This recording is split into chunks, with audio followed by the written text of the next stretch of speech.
It's been that kind of day. Celtics finding all the Easter eggs tonight. Oh, yeah. Celtics cruise to a 30-point win over the shorthanded Charlotte Hornets. They did have Terry Rozier, though. The final score, 116-86. Welcome in here to Celtics Postgame Live, presented by your New England Ford dealers. I am Abby Chin. He is Chris Forsberg. Chris, before the game, we talked about inconsistency with this team. The Celtics came out and did what they were supposed to do. Yeah, and it's refreshing, right? And the Celtics haven't had a lot of lopsided wins, and especially not lopsided wins against teams ahead of them in the standings. So we said it. After that Rockets game, you felt good. There were little things that you thought could bottle up and maybe take forward, but this team hasn't done it very often this season. For them to come out and be emphatic, especially after falling behind early, is a really refreshing side. I know the Hornets have their injury woes, but there's no lack of talent, at least in the form of Terry Rozier. They sent Marcus Smart out to shut him down and took control of that game. The Celtics are maybe slowly, hey, look, hasn't been a lot of two-game winning streaks this year.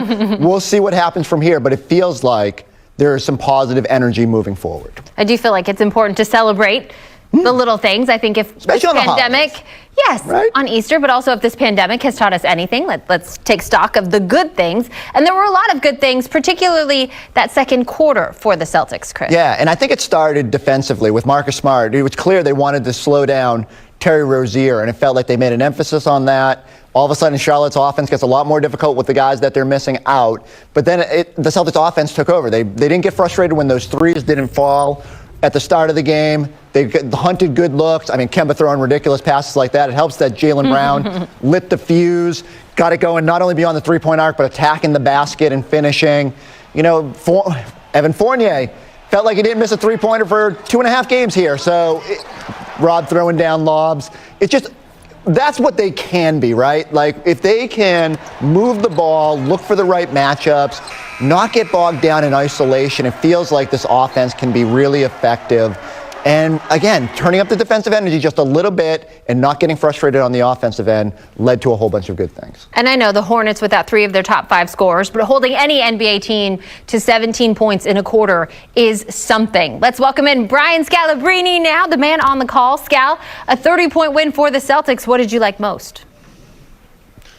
The ball movement, Robert Williams being the guy at the top of the key and then playing offense through him. And he's not the type of guy just going to break off possessions and go one-on-one, but he gets a handoff. He dribble handoff to a guy. He rolls to the basket. It opens up space, reversing the ball at the top of the key. I think it forces other people to start moving the basketball. It's in a weird way, he's found the key to the Celtics. It's bringing the bigs up, playing through him, and then when they are unselfish, it seems like everyone is moving the basketball. I thought the Celtics did a really good job on the offensive end.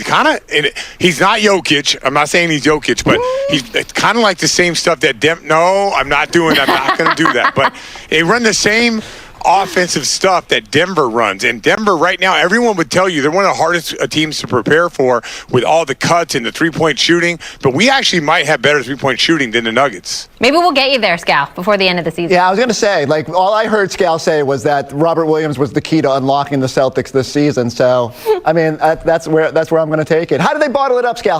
How do they keep this going against another good opponent? It's very simple. They have to play fast, and that ball has to move fast. If you're going to go, especially, let's just look ahead to Philadelphia. If you're going to go isolation and you think you're going to drive and you're going to be scoring on Ben Simmons or Joel Embiid at the front of the rim, you're wrong. They're not going to be able to do that. The fact that Embiid's in there, it allows them to hold out on the shooter. So that's going to be drive, pass, extra pass, drive, pass. And when you play that way, or even the fact that Rob Williams at the top of the key, Embiid has to come out and guard him when he's in those dribble handoffs, or you can go over the top. So hopefully they bottle that up, but the road is always going to be ball movement for this supremely talented offensive team with shooting. It's never going to be isolation. You might see a few plays like that late in the shot clock, and it just happens. That's how the NBA is. But typically, if this team's going to have success at the highest of levels, they're going to have to be a ball movement first team. Thank you, Scal. One of the other positives from tonight, the debut of Romeo Langford, and we caught up with him after the game. All right, here with Romeo Langford. Romeo, how did it feel just to be back out there for your season debut? It felt good just to be able to get back out there, get my legs under me, and get back out on the court with my team. What was it like to hit that first three-pointer and then go down the opposite end and get the block? How good does that feel after the long absence? It felt good. Felt like I picked up off where I left off of last year. So it felt real good. How hard has it been just going through the wrist surgery and then having to wait through this protocol just to wait to get your opportunity to get back out there?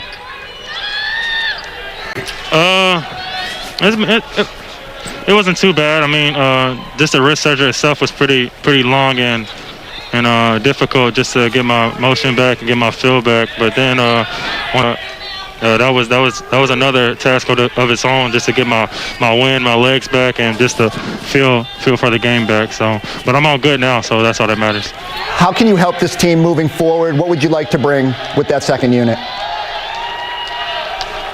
Just bring whatever they're missing. I feel like I can do a little bit of everything, whether that's coming off screens, facilitating for my team, playing defense, just making shots, just whatever they need for that game, for that situation.